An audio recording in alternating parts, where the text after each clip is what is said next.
네, 안녕하세요. 반갑습니다. 네, 아주 빠르게 돌아왔죠. 네, 오늘은 라마나 마하리시의 생애 세 번째 시간입니다. 그래서 이전 영상에서는 라마나 마하리시가 출가하기 전에 그 과정들을 간략하게 살펴보았고요. 오늘은 그 이후의 삶에 대해서 같이 살펴볼 예정입니다. 그래서 이 내용은요, 역시나 어, 대성 스님께서 번역하신 아서 오즈번의 라마나 마하리시와 진화지의 길이라는 책에서 요약을 해 보았습니다. 이제 벤카타라만이 그 형의 대학 등록금으로 쓰여지려던 돈의 일부를 가져와서 1896년 8월 29일에 마침내 그의 가슴속에 머물러 있던 그 시바신의 화연인 아루나찰라산으로 가기 위해서 마두라이에서 출발하는 기차를 타게 됩니다. 우선 그는 빌루프람 환승역에서 내려서 이제 띠루반나말라이까지 가는 기차가 있는데요. 그 기차를 타는 대신에 약 60km 정도가 되는 거리를 걸어가기로 결심하게 되었다고 합니다. 그는 그 여정 속에서 이제 다양한 어떤 인연들을 스쳤고, 그리고 또 몇 번의 그 지복의 상태를 경험하면서 그 여정을 이어나갔는데요. 약 30km 정도 남은 지점에서 이제 벤카타라만이 피곤과 허기로 인해서 남은 여정을 기차 여행으로 마무리하기로 결정하게 됩니다. 그런데 그 당시에 이제 벤카타라만에게 남은 어 여비는 정말 턱없이 부족해서 어 그 자신이 지니고 있던 귀걸이를 사루피에 팔아서 이 기차표를 구입할 수 있는 경비를 마련하게 됩니다. 참고로 그가 이 귀걸이를 자신의 몸에 지니게 되었던 어떤 상황은요. 이제 당시 이제 인도 여전히 사실은 존재하고 있지만 인도에는 카스트 제도라는 게 있다고 잘 알려져 있죠. 그런데 그 카스트 계급 중에서도 벤카타라마는 브라만 최상위 계급에 속해 있는 가족이었습니다. 그래서 그 당시에 브라만에 속하는 브라민들은 어 귀걸이를 하는 관습이 있었는데 그때 지니고 있던 그 귀걸이를 사루피에 팔게 되는 겁니다. 음.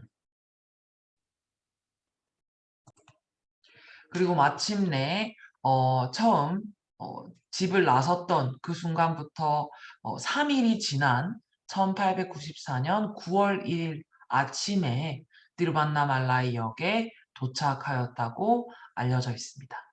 음.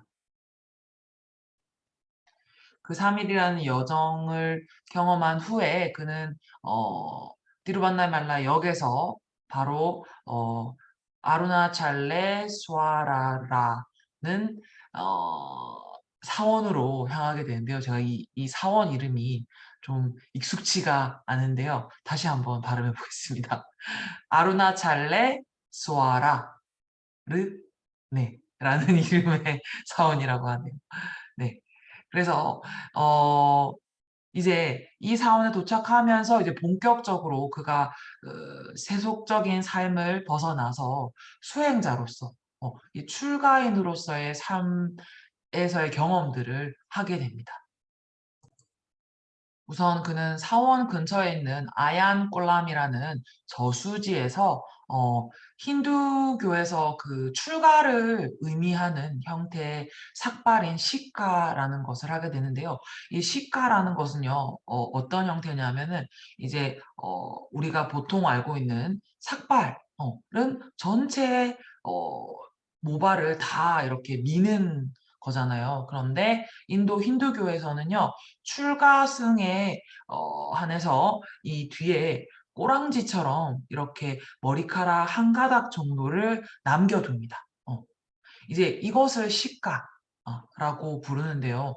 어 이때 벤가다라만도 이 시가 이 한 가닥만 남겨두고 삭발을 하고 그러면서 이때 이제 저수지 계단에 자신이 가지고 있던 그 전 재산 삼루피, 그러니까 그 귀걸이를 팔아서 받은 사루피 중에서 기차값을 뺀 나머지 잔액을 모두 저수지 계단에 던져 버리고 그 이후로 다시는 돈을 만지지 않았다고 전해지고 있습니다.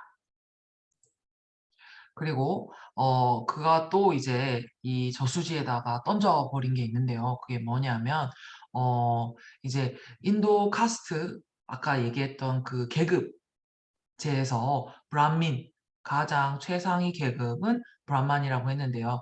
그 브라민 계급을 가장 잘 상징해 주는 어떤 성스러운 줄이 있습니다. 그 하얀색 줄인데요. 이건 지금 현대에서도 인도인들이 이렇게 샤워를 하거나 어 젤을 올릴 때 이 하얀색 줄을 하고 있습니다. 그래서 지금까지도 이어져 오는 그런 문화인데요. 그 당시에 브라민이었던 벤카타라만이 그 성스러운 줄마저도 벗어 던져 버립니다. 음. 그래서 지금 그가 했던 이 행위 자체가 굉장히 의미하는 바가 큰데요. 왜냐하면 그 당시에 그 브라민이라는 그 계급, 음 그리고 자신이 가지고 있던 전 재산 삼루피를 내던져 버림으로써 어떤 그 세속적인 것들, 이 일반적인 어떤 사회나 그런 세속적인 세상과 연결되는 이 재산이나 지위를 상징하는 모든 것들을 포기한다는 의미가 또 의미로 해석될 수 있기 때문에 이게 굉장히 상징적인 사건이라고 보여질 수 있겠습니다.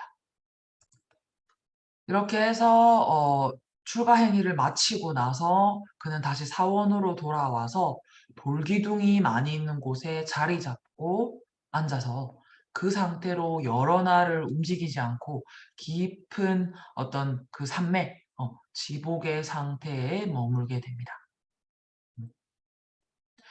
이때 그 광경을 보게 된 사두, 그러니까 즉 힌두교의 수행자인 세샤트리 스와미가 벤카타라만을 발견하고 그 이후에 그를 돌보기 시작했다고 합니다.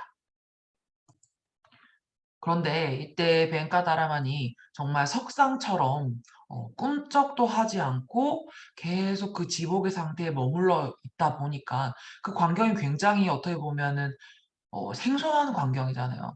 그러다 보니까 짓궂은 아이들이 와서 호기심에 돌을 던지고 온갖 이제 그 광경을 보고 '이게 정말 진짜일까?' 하는 그 짓궂은 마음에 돌을 던지면서 이제 벤카타라만의 어떤 그 상태를 방해하려고 혹은 확인하려고 끊임없이 돌을 던지면서 괴롭혔다고 해요. 음. 그래서 이것을 본 시샤트리 스와미는 결국에는 벤카타라마는 빠달라 링감이라고 하는 어떤 지하의 장소로 피신시키게 됩니다.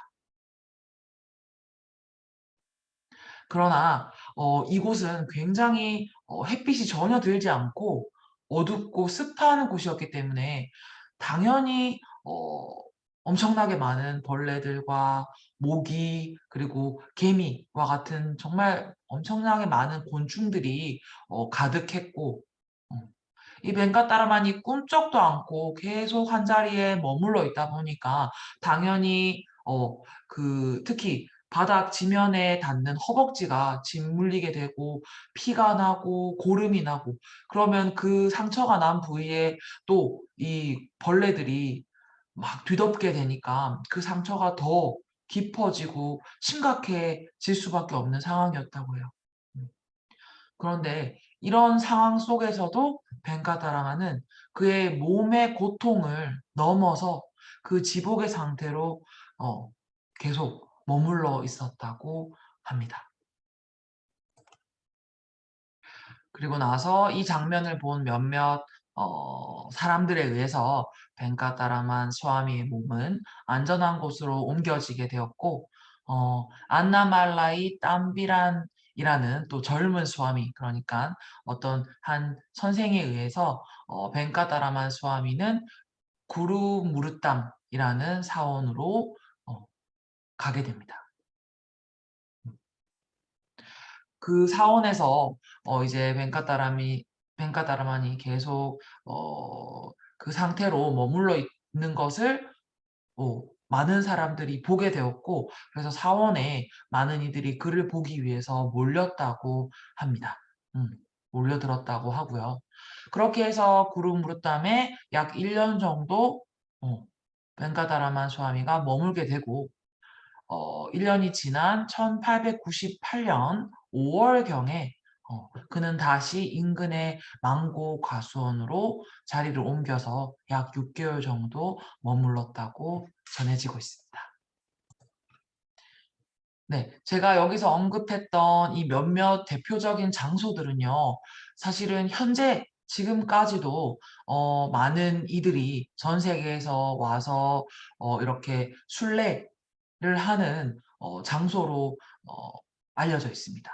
그래서 아까 이야기했던 그런 큰 사원이라든지 그리고 심지어 그 망고 나무라든지 이런 다양한 장소들을 순례하는 그런 형태로 여전히 많은 이들에게 알려지고 있는 곳들입니다. 네 이렇게 해서 오늘은 저희가 벤카타라만이 이제 처음 티루반나말라이에 도착해서 그다음에 여러 사원들이나 이런 장소들을 거치면서 그가 경험했던 것들 그리고 만났던 수많은 인연들 어 이런 것들을 쭉 이렇게 같이 살펴봤는데요. 어 네 이제 다음 영상에서부터는요. 좀 더 그가 오래 머물렀던 대표적인 장소들과 함께 그가 경험했던 것들을 한번 같이 정리해 보는 시간을 가지도록 하겠습니다. 네 오늘도 이렇게 귀한 시간 내 주셔서 함께 해 주셔서 감사드리고요. 저희는 또 다음 영상에서 뵙도록 하겠습니다. 네 감사합니다.